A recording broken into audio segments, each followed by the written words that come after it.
ان کا قتل عام ہو رہا ہے، ان کی نسل کشی ہو رہی ہے، مگر بدقسمتی یہ ہے کہ اسلامی دنیا خاموش ہے، اور اقوام متحدہ جو صرف امریکہ کی لونڈی بنی ہوئی ہے اور ہمیشہ امریکی مفادات کا تحفظ کرتی ہے، وہ بھی خاموش ہے۔ عرب لیگ وہ بھی خاموش ہے، کوئی ان کی ضمیر جو ہے وہ ان کو جھنجھوڑ نہیں رہا کہ جہاں فلسطینی مسلمان ہیں وہاں وہ عرب بھی ہیں، ان کی نسل کشی ہو رہی ہے، اور اسی طرح بیت المقدس اور دینیات کی توہین مسلسل ہو رہی ہے۔ تو اس عنوان پہ بھی قائد جمعیت خطاب فرمائیں گے اور پورے عالم اسلام کے ضمیر کو جھنجھوڑیں گے اور انہیں کہیں گے کہ اب کے بار اگر غیرت تمہیں نہیں آئے تو پھر کبھی نہیں آئے گی۔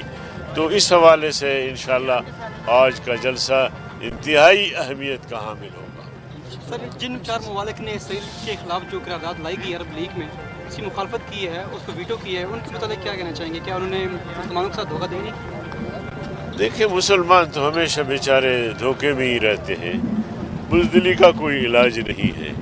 سلامتی کونسل میں 5 ممالک ہیں، ان میں سے اگر ایک بھی ویٹو کر دے تو وہ قرارداد بے مقصد رہ جاتا ہے۔ ابھی حال ہی میں جو ہے وہ سلامتی کونسل میں قرارداد آئی، امریکہ نے ویٹو کر دیا، اور پھر آپ نے دیکھا کہ 124 ممالک نے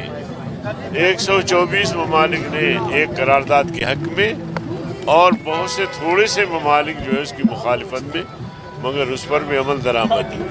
پھر شرم کی بات یہ ہے کہ اقوام متحدہ آج تک اپنے قراردادوں پر عمل درآمد نہیں کروا سکی ہے۔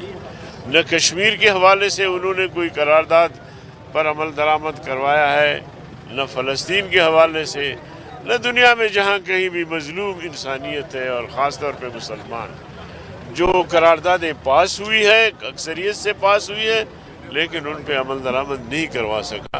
تو لہٰذا اقوام متحدہ ہو، OIC ہو، عرب لیگ ہو، اس سے ابھی توقعات وابستہ کرنا میں سمجھتا ہوں کہ فضول ہے۔ بس مسلمان اپنے حد تک، جس حد تک کر سکتے ہیں، مالی تعاون، جانی تعاون، میدان جہاد میں تعاون، بس مسلمان آگے بڑھیں۔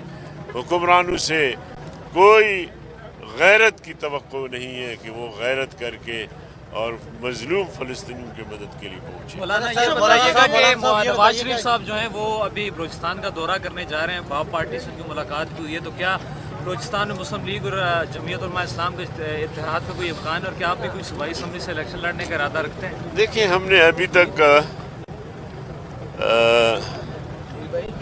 کسی پارٹی سے اتحاد کا سوچا نہیں ہے، اور جب انتخابی مہم شروع ہوگا، شیڈول آ جائے گا، تو اس وقت پھر دیکھیں گے۔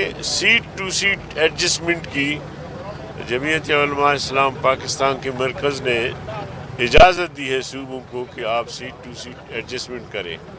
البتہ سندھ میں ایک الائنس تشکیل دیا گیا ہے GDA کے نام سے، اور اس میں جمعیت علماء اسلام بھی شریک ہے۔ تو یہ ایک جو اجازت ملی ہوئی ہمارے صوبوں کو، وہ اپنے طور پر، مقامی طور پر، صوبائی سطح پہ کسی طرح بھی وہ ایڈجسٹمنٹ یا اتحاد کر سکتے ہیں، لیکن اوورال ملک کی سطح پہ ایسا کوئی فیصلہ نہیں ہوا۔ جہاں تک بلوچستان کی آپ بات کرتے ہیں، بلوچستان میں بھی سیٹ ٹو سیٹ ایڈجسٹمنٹ ہو سکتی ہے، ماضی میں بھی ہم نے کیا ہے، اب بھی۔ اب مسلم لیگ کی جہاں بات آپ کرتے ہیں تو ہر جگہ مسلم لیگ موجود نہیں ہے، اور جمعیت علماء اسلام چونکہ بلوچستان کے 2 حصے، ایک پشتون آبادی ہے، ایک بلوچ آبادی ہے، جمعیت علماء اسلام ہر جگہ موجود ہے۔ تو بلوچ علاقے میں بلوچ جو تنظیمیں ہیں وہ رابطے کر رہے ہیں، پشتون ایریا میں پشتون تنظیمیں رابطے کر رہے ہیں، اگر مسلم لیگ بھی رابطہ کرتی ہے تو سوچا جا سکتا ہے۔ سر، لیول پلینگ فیلڈ کی بات کی جا رہی ہے پیپلز پارٹی کی جانب سے بھی۔ اب الیکشن کی ایک جماعت کو تو آپ کو پتہ ہے، آپ نے پہلے بھی کہا فاشسٹ اقدامات تھے اس کے خلاف 9 مئی کے بعد اقدامات اٹھائے گئے، وہ آئینی چلو قانونی معاملہ ہے، لیکن الیکشن کی کریڈیبلٹی کو بہتر بنانے کے لیے کیا کرنا چاہیے، ابھی سے متنازع بنانا چاہیے؟ دیکھیں الیکشن تو ہمیں چاہیے اور ہم مسلسل الیکشن کی بات کرتے چلے آ رہے ہیں. 2018 کے انتخابات کو ہم نے مسترد کیا اور اس کے بعد تحریک چلائی اور مقصد یہی تھا کہ صاف شفاف غیر جانبدارانہ الیکشن ہو. تو اب میں بارہا کہہ چکا ہوں کہ اگر 2018